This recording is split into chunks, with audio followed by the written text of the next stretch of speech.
am one of the co-chairs of the 2020 Symposium for Teaching and Learning with Technology. Tim Linden is my co-chair, and you may see some messages coming in from him in chat. The TLT Summer Series will run Wednesdays from May 20th to July 22nd this summer. The symposium sessions are held from 10 to 11:30 a.m. Eastern Time, and Canvas Day sessions will be from 1 to 2 p.m. Eastern Time. The same Zoom link and password will be used for these series, so whatever you use to log in today, that's what you will use for the duration of the series. And for a full program listing, you can see the TLT Summer Series website. Tim will be posting that link in chat. As a reminder, if you're having any technical difficulties, please send a message to the panelists in chat. And if you have questions for the presenters, please use the Q&A feature in the Zoom webinar. You can post questions, upvote questions, and comment on questions using that Q&A feature. Also, if you want to help maximize your view of both presenters and the screen, if you go up to the top of your screen where you see view options, you can select side-by-side mode, so that helps you see both the video and their full screen share. Our first presentation today is Harnessing Technology to Support Students' Self-Regulated Learning. We have an incredible lineup, and we're so excited for all of the presentations in our series. So with that, we will turn things over to our first group of presenters. 1 second while I share the screen.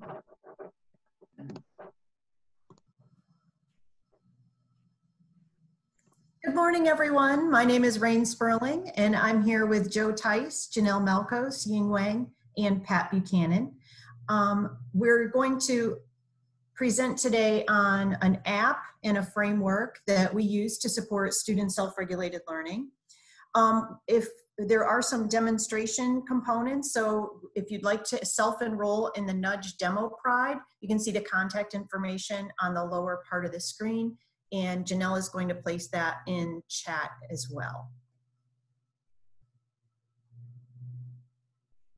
So today we only have a brief amount of time, unfortunately, but today we'll do a brief introduction, and then we'll share a framework and the app that we've developed to support student self-regulated learning.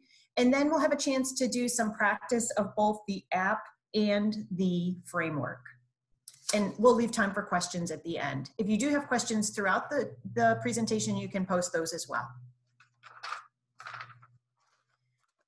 So today I want to share about the app that we developed. It's sometimes called Nudge. Some of you have maybe heard of it before. It provides a bi-directional communication between the instructor and students, where faculty can send supports, prompts, or nudges to their students, who can receive them on their phones, wearables, or as we will demonstrate today, in the LMS. The app is used in conjunction with the Success Through Self-Regulated Learning framework.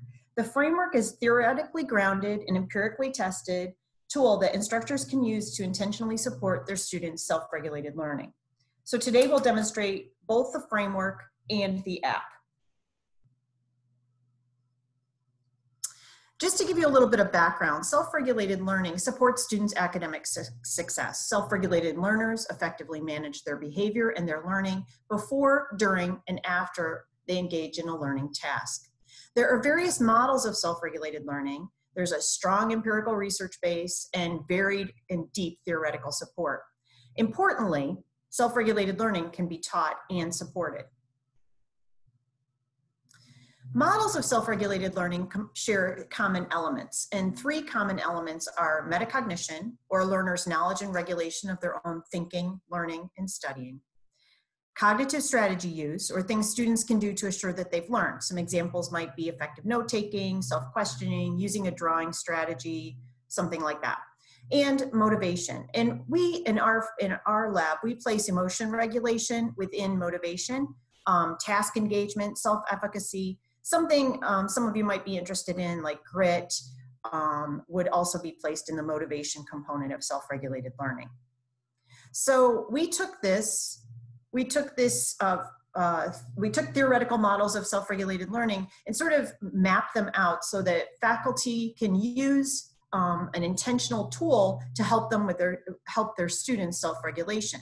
So in this framework here, you'll see metacognition, strategy, use, motivation, and then we also wrapped in some content. So sometimes faculty know that their students are going to struggle with a particular content area, and so they might want to provide additional supports or an additional example.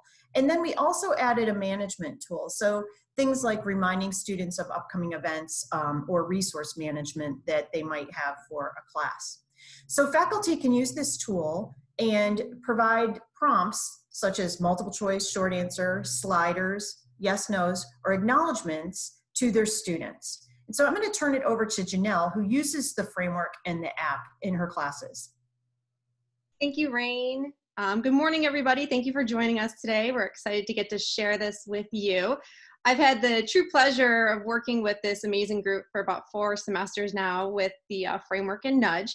So again, my name is Janelle Melkos, and I am a faculty member in the biology department.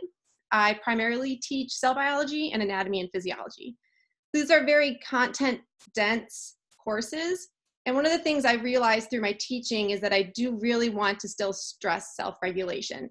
If any of you have ever sat in office hours and heard students say, I thought I knew it all, I don't know why I failed this test, you know that there's a problem with their self-regulation and their learning going on. So I want to make sure to address self-regulation behaviors that Rain had listened in my courses. So when I heard about nudge and this framework, I jumped on the opportunity to use it. So this framework makes it really easy for me as an instructor to think about how I can prompt my students to improve their self-regulated learning behaviors. So the app is set up where I could create nudges the whole entire semester in advance and be ready to go at the start of classes. Or what I like to do more often is insert them during the week when I think they're really important. So I have my class set up where I usually nudge twice a week, Tuesdays and Thursdays. So for example, one of the first things I'll share is just some examples here. So sometimes, as Rain mentions, students might struggle with content.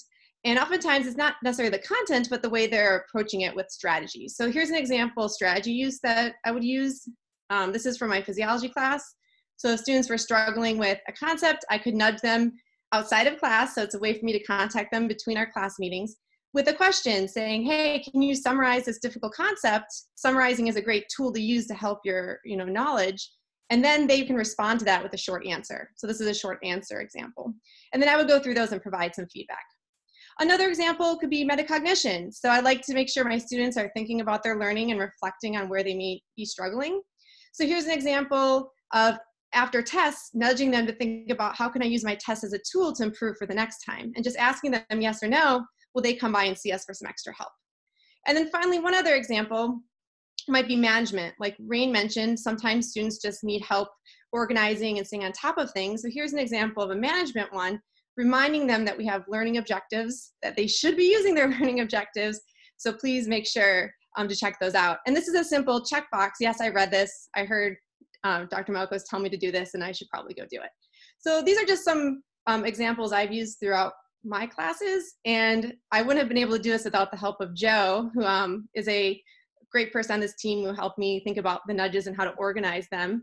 So I'm going to turn over to him to give him a chance to talk about how he helps faculty think about and develop these. So thank you so much.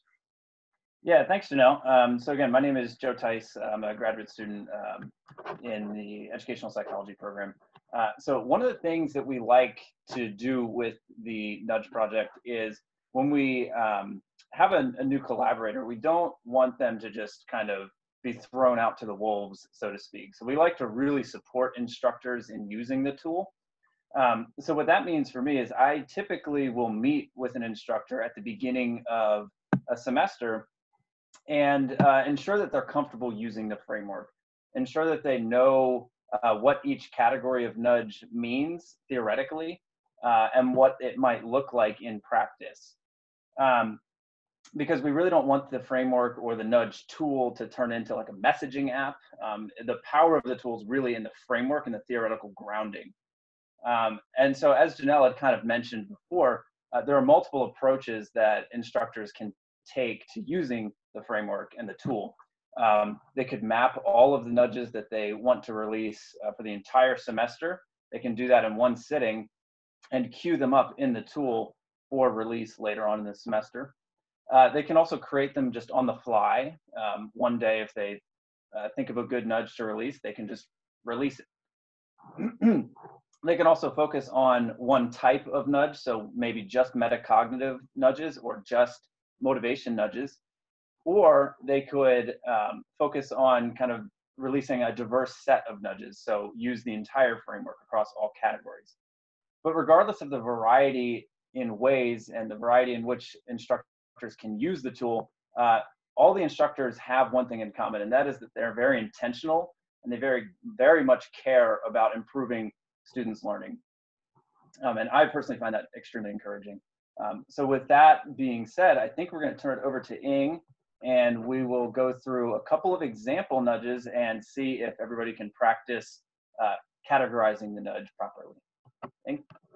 Thanks, Joe. So given the framework and instructor's use of nudge, now I'd like you to join us with an activity. So I'm going to show you some example nudge prompts that we use with students through the Zoom polling function, and see if you can categorize these prompts into the proper category by voting.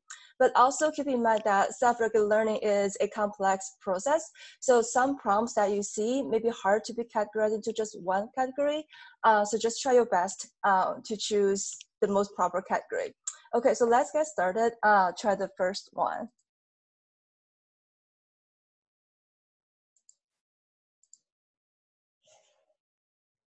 If you are understanding the readings and taking good notes in class, then you're likely very well prepared. Good job. How would you categorize this prompt? I will give.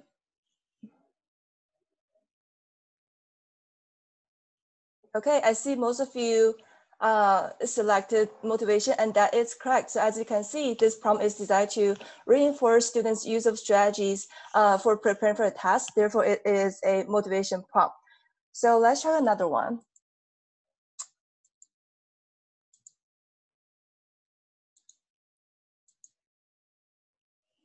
Accurately predicting your performance on a test reflects understanding of your knowledge, a goal for being a strong collegiate student. Please rate your performance on a scale from 0 to 100 for test 1. How would you categorize this prompt?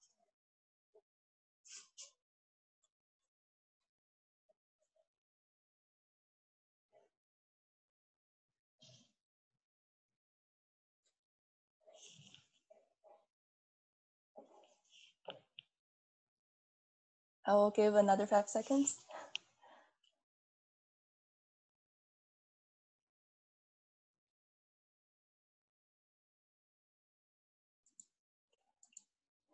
Yes, as you can see, most of you voted for metacognition, and that is correct. So this prompt is designed to help students to be aware of their studying for a task, and that helps them to realize whether or not they need to further study. So I will end polling. Okay. So, okay, so that's it for the examples of nudge. Thank you for participating in this activity. Now I'm going to turn over to Joe to show you how we actually create prompts on Canvas. Thanks, Ing.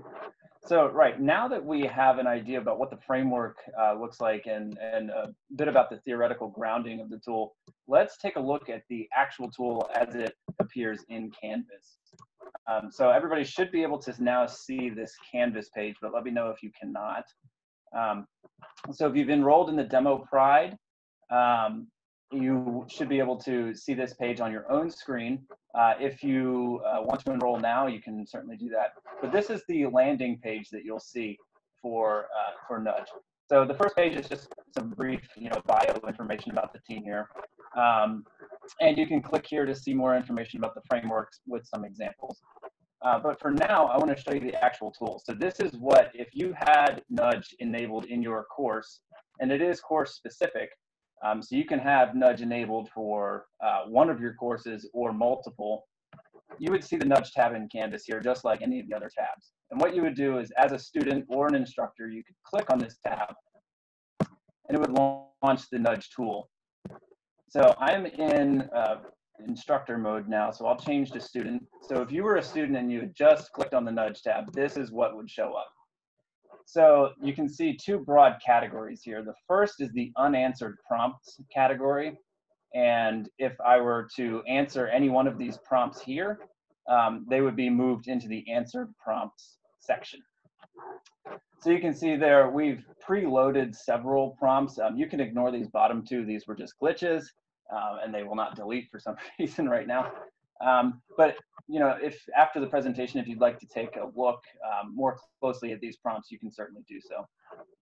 But for now, I will change over to the instructor view. And as an instructor, you would get this, this access to the tool. And you can, this is kind of your view of it. So you can now see various information about each prompt. Right? So you can see what the prompt is, obviously, or the beginnings of it. You can see how you've categorized the response type. So you are asking the student to provide a short answer or a multiple choice selection. You can also see how it's categorized in the framework. So as a metacognitive prompt or a motivational prompt. You can sort them based on whichever category you'd like to do. You can also see when it's scheduled for release. You can sort it by release time. You can also see how many students have responded to the prompts. You can sort it using that as well. And then, of course, you can edit and delete prompts. And again, it's important to note that these prompts pertain to one specific course. So if I'm teaching Stat 200, for example, as Pat does, all of these prompts would be related to Stat 200. So now if I'm an instructor and I want to create a new prompt, which we'll do now and we'll send out to everybody who's in the Pride, so be ready for that. I can click one of these response types. So I'll say I want to create a short answer prompt, and that'll load here. I'm just going to categorize this one as a content one for now. And I will paste in the content I want to send to my students. Let's clean it up here. It's important to note that your prompts can only be so long. I believe it's about 250 characters or something like that. And that is for a variety of reasons. One is that it's on, you can also download this app to your iOS device, and soon it will be available on Android as well. So that means you can have an iOS app on your phone, on your tablet, on your Apple Watch, and whenever a prompt is sent out, it will send a push notification to your device, which I think is a very really important feature of this tool. And so I'll select a time at which I want it to go live. I'll just send it to right now. That's the default. So you can see the date and the time at which it should be released. And I'll go ahead and create the prompt. Now, before I create the prompt and I request your responses to it, you should know that we will be able to see your access ID tied to your response. So if you don't want your response or your access ID shown in this presentation right now, then just don't respond to it. But if you're okay with that, then go ahead and respond to this prompt. And you should now be able to see it if you're in the demo Pride. You might just have to refresh the page. And you can go ahead and just give a response if you'd like to. We'll give about a minute for people to respond, and then we'll briefly go through it, and we'll return back to the presentation. And in the meantime, we can answer any questions. Yeah, I think that's a good idea. Ing wanted to answer one.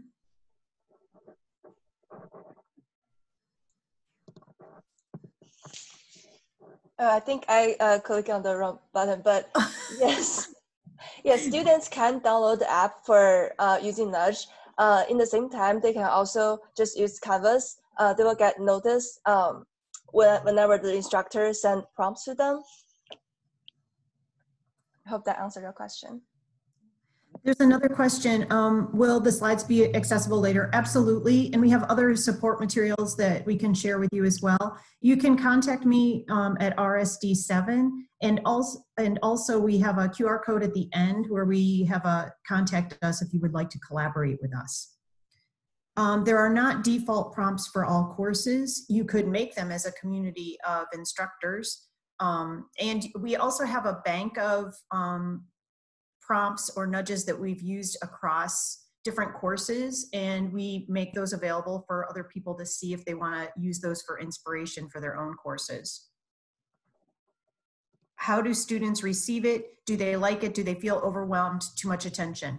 So, you know, one of the things that we're really interested in, you can imagine all the research around this particular tool that we've developed. You know, there's probably a sweet spot in how often we communicate with our students. Janelle was really interested in how students respond. And so she actually did a little survey with her class. Do you want to answer that question, Janelle, about your students' responses?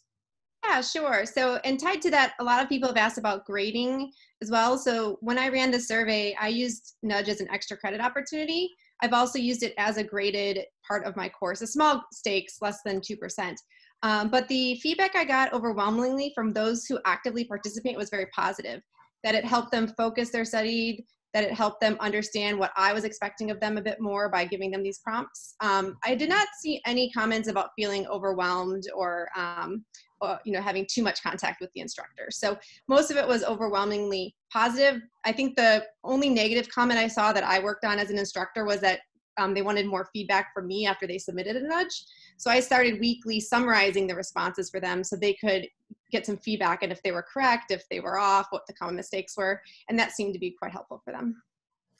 Yeah, I'd like to, thank you, Janelle. I'd like to answer this question. Why would you ask students this question? We wouldn't ask students that question. It's just for the demonstration purposes. Can you award points? Got that.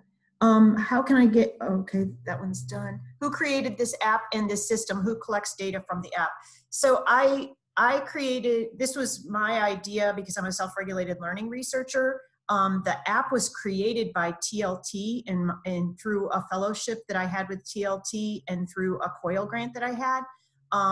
So collaborators use the data for you know, their own instruction, and collaborators can use this tool for research purposes in their classes. Do we have other questions? Yeah, so I see a couple of people in the chat wondering that they're maybe not quite as familiar with Canvas. So just to reiterate, in order to use the tool, you have to be part of the Canvas course. So for this presentation, we set up a demo Pride. So you have to be enrolled in the Pride in order to gain access to this, and you can self-enroll. And then once you're self-enrolled in the Pride, you would just click on the Nudge tab here to access the tool. And then as a student, you should be able to see all of the prompts available to you. And then you would just click on this prompt here, which is the one I just sent out. And you would type in your response here and then just submit. And so you can get your, thank you, Joe. You can get your courses enrolled in Nudge. We are collaborating, and that I was going to mention in the last slides that TLT is working closely with us to make this tool more widely available to people that want to use it, and gearing up towards the fall. And the Android app will be available as well. So it's really exciting, actually. Okay, I think at this point, unless there are any other pressing questions we should address, we'll just go through a couple. I saw a couple of really great examples here. So this would be a great example of a content prompt here. So if the yield percentage is less than 100%, which will be greater, the APQ or the EPQ? I have no idea what that means, but it sounds like a great content prompt. And let's see, I think I saw somewhere else talking about having students start studying earlier in the week. I saw that one somewhere in here. Oh, have you tried creating an ER diagram for the demo scenario this week? That's a great strategy prompt. Good. So yeah, there are a lot of really great examples that you all have come up with. So that's very exciting.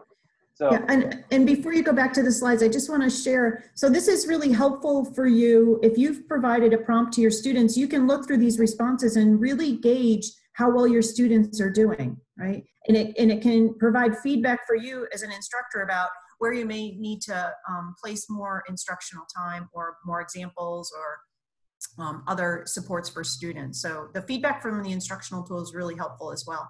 Yep. And you can also see what time they responded as well. Yeah. So, and I think that we're going to go back to the other slides, and I think Pat's going to share some of her experiences with using the tool.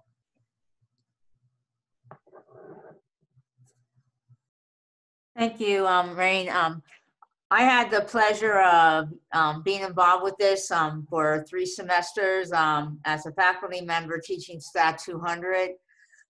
We recently did a retooling of the course to a more modern curriculum, and it was very regimented, and I wanted a part of that was mine, that I could actually interact with students and understand better their approach to learning through self-regulation, and not just use anecdotal evidence that I was getting during office hours. So I gave, they had lecture Tuesday, Thursday, and each Tuesday, Thursday at noon, there would be a nudge that would go out. And when it was working with the app, there'd be like 100 people that were to respond in like 15 minutes. And then I would summarize that information, and then I would go into the next class, and if it was like, how confident are you about an idea, where you use the slider, maybe show that average.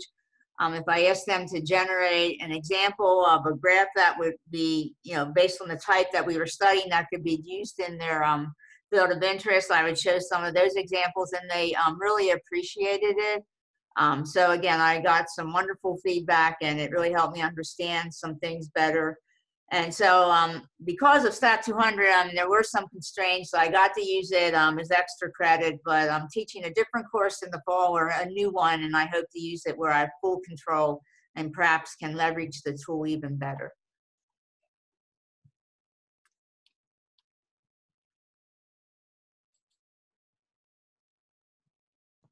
These are some of the courses that have or are currently using the tool. And I just saw Amy in there. She worked with us a little bit too in IST. So can you, next slide, please? Okay. So I mentioned some of our next steps. We will be sort of encouraging others to use the tool. And we are doing, we're presenting some of the research around the tool in presentations and in publications, and we are opening up to additional collaborative opportunities, and there's the little code. So thank you. I think we're close to the end of time, but we might have a little bit of time for more questions. Is that accurate? Yeah, I think we can do one more question, and then if your group has time to stick around, maybe you can answer some of the questions in the Q&A space. Okay. During the next presentation, or we can just ask, if you didn't get your question answered as an attendee, please follow up with this group with the information provided.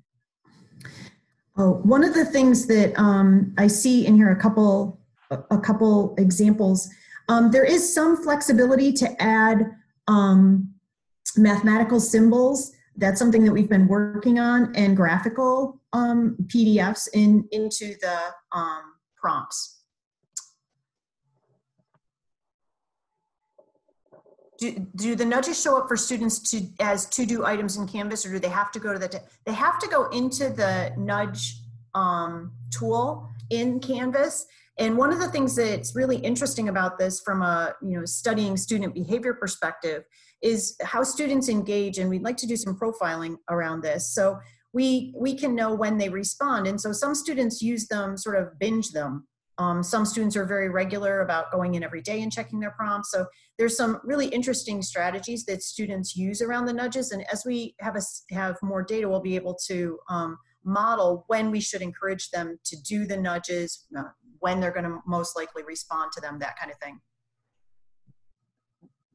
Great, thank you. I hate to cut off these great questions and conversations, but we are on a tight time frame. So thank you all, Rain, Joe, Ying, Janelle, and Pat, for sharing your work on the Nudge project. We greatly appreciate your time and are thankful that you were able to kick off our Symposium Summer Series. So this was wonderful. Thank you so much. Thank you, everybody, for coming. Yes, so again, if you have questions, please feel free to just